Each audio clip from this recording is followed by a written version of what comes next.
full and final.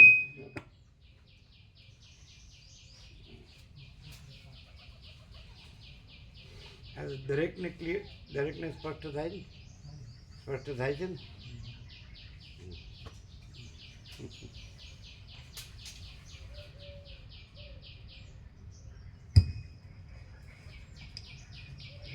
એ ગાઢ સુષુપ્તિના જેવી દશા જાગ્રત અવસ્થાવાળા પુરુષમાં પણ જ્ઞાનારૂઢ સ્થિતિમાં હું કશાનું ચિંતન ન કરતા શાંતપણે એક જ નિર્વિકાર સ્થિતિમાં રહું એવો દ્રઢ સંકલ્પ થતાં પોતાની મેળે જ થઈ જાય છે.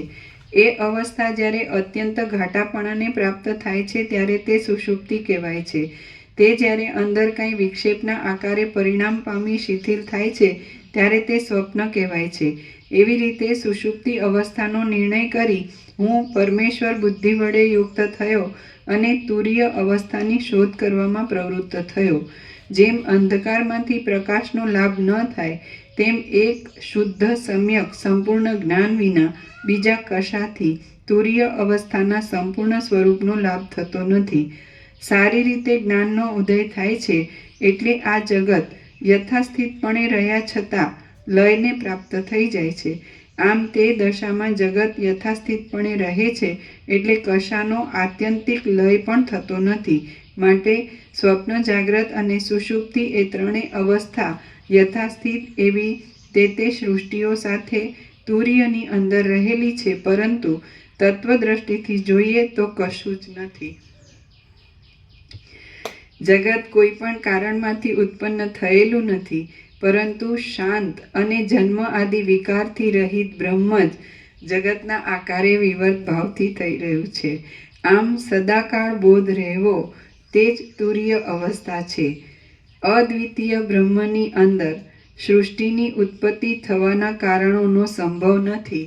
તેથી સૃષ્ટિ આદિ કશું થયું જ નથી, પરંતુ જળ જેમ દ્રવપણાને ધારણ કરે છે તેમ ચિદ્રૂપ આત્મા જ જગતના આકારે થઈ જઈ સૃષ્ટિની કલ્પનાને ધારણ કરે છે.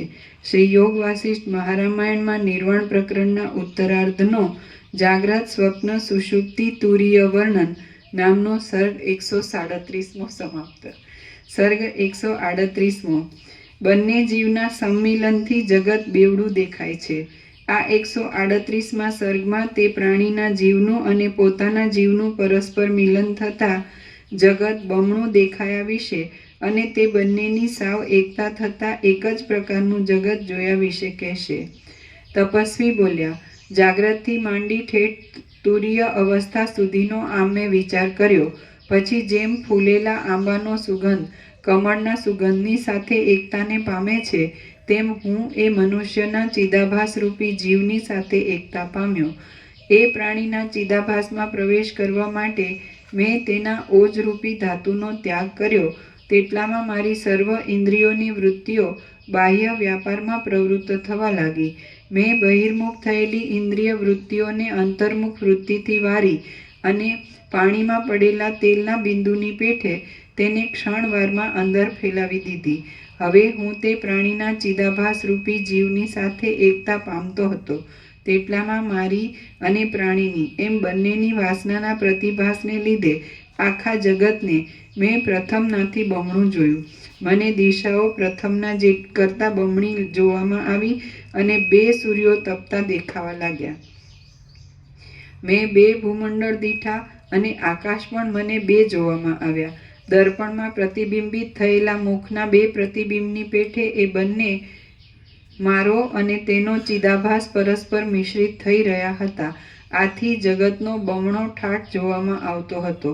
અમારા બંનેના જીવ ચૈતન્યના બુદ્ધિરૂપી કોષની અંદર જે કાંઈ રહ્યું હતું તે બુદ્ધિરૂપી ઉપાધિમાં પ્રતિબિંબિત થઈ રહેલ ચિદાભાસમાં ઉપાધિના ભેદની જુદા પ્રકારે પ્રતીતિમાં આવતું હતું અને તેથી તે ભિન્ન ભિન્ન ભાસતું હતું. છતાં તલની અંદર રહેલા તેલની જેમ તે પરસ્પર મિશ્રિત થઈ ગયું હતું. અમારા બંનેના ચિદાભાસના બુદ્ધિરૂપી કોષમાં રહેલા એ બંને જગત એકબીજામાં મિશ્રિત જેવા થઈ ગયા હતા. છતાં વાસનાનું મિશ્રિતપણું ન હોવાથી તે અમિશ્રિત જ હતા અને દૂધ તથા જળની પેઠે તેઓ એકબીજામાં પરસ્પર સરખી રીતે મળી ગયેલા ભાસતા હતા. એ જોતા એ જોતા વાર તરત જ મેં મારા જીવ ચૈતન્ય વડે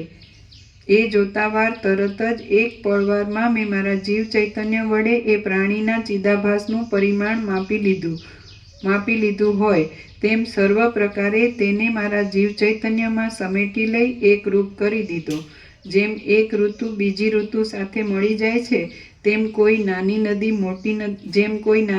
મોટી નદી સાથે મળી જાય છે, જેમ સુગંધની રેખા પવન સાથે એકરૂપ થઈ જાય છે અને જેમ ધૂમ્રલેખા વરસાદની સાથે એકતા પામે છે, તેમ તે મારા જીવ ચૈતન્ય સાથે એકરૂપ થઈ ગયો. આમ મારો અને તેનો ચિદાભાસ પરસ્પર મળી જઈ એકરૂપતા પામ્યો. એટલે જેમ નેત્રરોગવાળા પુરુષને પ્રથમ 2 ચંદ્ર દેખાતા હોય અને પછી દ્રષ્ટિ શુદ્ધ થઈ તે એક જ જોવામાં આવે છે, તેમ જગત મને એક જ દેખાવા લાગ્યું. ત્યારે હું તેના જીવ ચૈતન્યની અંદર રહ્યો હતો અને પોતાના વિવેકને પૂર્વાપર વિચારને છોડતો ન હતો. મારો પોતાનો સંકલ્પ વિરલપણાને પ્રાપ્ત થઈ તે પ્રાણીના સંકલ્પને અનુસરનારી સ્થિતિને પ્રાપ્ત થઈ ગયો. પછી મેં તેની ચિત્તવૃત્તિ વડે શબ્દ આદિ બાહ્ય વિષયોનો અનુભવ કરવા માંડ્યો અને તેના હૃદયને છોડ્યા વિના દિવસમાં થતા જાગ્રત અવસ્થાના વ્યવહારને અનુભવ્યો. પછી તે પ્રાણી અન્નનું ભોજન કરી જળપાન કરી શ્રમિત થઈ ગયો અને પોતાની મેળે જ દૈવયોગે સાયંકાળે બીડાઈ જતા કમળની પેઠે અંગ્રેજી આંકડા પ્રમાણે ઉપરના સ્ફિયરમાં અનંત સુધી ચિદાકાશ, ઉપરના રાઉન્ડમાં અનંત સુધી ચિદાકાશ, બરાબર. નીચેના રાઉન્ડમાં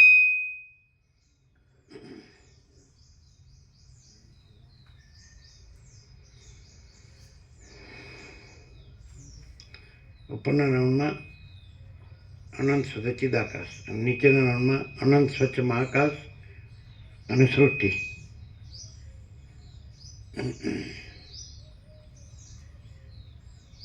અને સેન્ટ્રલ જોઈનિંગ પોઈન્ટ છે ત્યાં એરો મારીને જીવ ઉપર એરો જાય એટલે કેવળ સ્વરૂપે જીવ કેવળ સ્વરૂપે અનંત સુધી ચિદાકાશ, અને નીચે એરો જાય એ કેવળ સ્વરૂપે લખ્યું છે એવી રીતે આભાસ માત્ર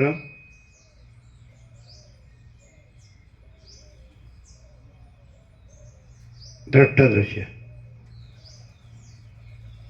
થઈ ગયું ક્લિયર?